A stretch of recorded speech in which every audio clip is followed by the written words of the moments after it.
का मन पर असर। भोजन को ईश्वर का स्वरूप माना गया है। अन्नम ब्रह्म अर्थात अन्न ब्रह्म है।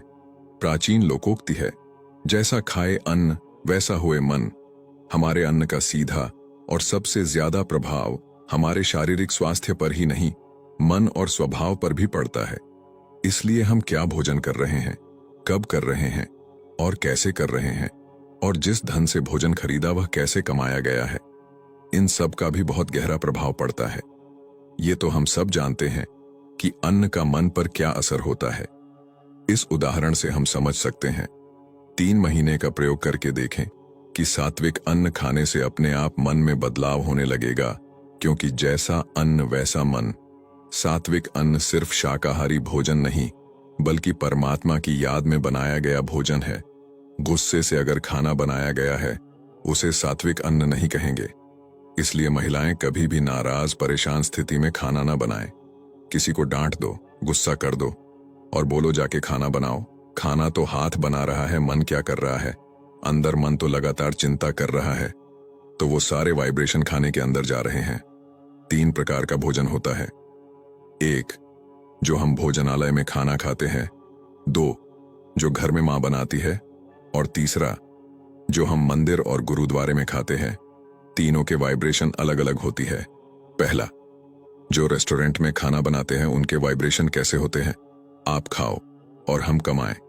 जो ज्यादा बाहर खाता है उसकी वृत्ति धन कमाने के अलावा कुछ और सोच नहीं सकती है, क्योंकि वो खाना ही वही खा रहा है। दूसरा, घर में जो मां खाना बनाती है वो बड़े प्यार से खाना बनाती है। घर में आजकल जो धन ज्यादा आ गया है, इसलिए घर में नौकर रख लिए हैं खाना बनाने के लिए, और वो जो खाना बना रहे हैं इसी सोच से कि आप खाओ हम कमाएं। एक बच्चा अपनी मां को बोले कि 1 रोटी और खानी है तो मां का चेहरा ही खिल जाता है। कितनी प्यार से वो रोटी बनाएगी कि मेरे बच्चे ने रोटी तो और मांगी, तो वो उस रोटी में बहुत ज्यादा प्यार भर देती है।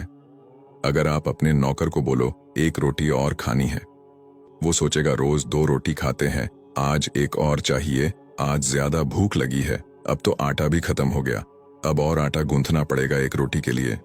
ऐसी रोटी नहीं खानी चाहिए। तीसरा, जो मंदिर और गुरुद्वारे में खाना बनता है, प्रसाद बनता है, वो किस भावना से बनता है कि वो परमात्मा को याद करके खाना बनाया जाता है। क्यों ना हम अपने घर में परमात्मा की याद में प्रसाद बनाना शुरू कर दें। करना क्या है, घर रसोई साफ, मन शांत, रसोई में अच्छे गीत भजन कीर्तन चलाए और परमात्मा को याद करते हुए खाना बनाए। घर में जो समस्या है उसके लिए जो समाधान है उसके बारे में परमात्मा को याद करते हुए खाना बनाए। परमात्मा को कहे मेरे बच्चे के कल परीक्षा है, इस खाने में बहुत ताकत भर दो, शांति भर दो, ताकि मेरे बच्चे का मन एकदम शांत हो, ताकि उसकी सारी टेंशन खत्म हो जाए। परमात्मा मेरे पति को कारोबार में बहुत टेंशन है और वो बहुत गुस्सा करते हैं, मैं इस खाने में ऐसी शक्ति भरूं कि उनका मन शांत हो जाए। यही कारण है कि जैसा अन्न वैसा मन। जादू है खाने में।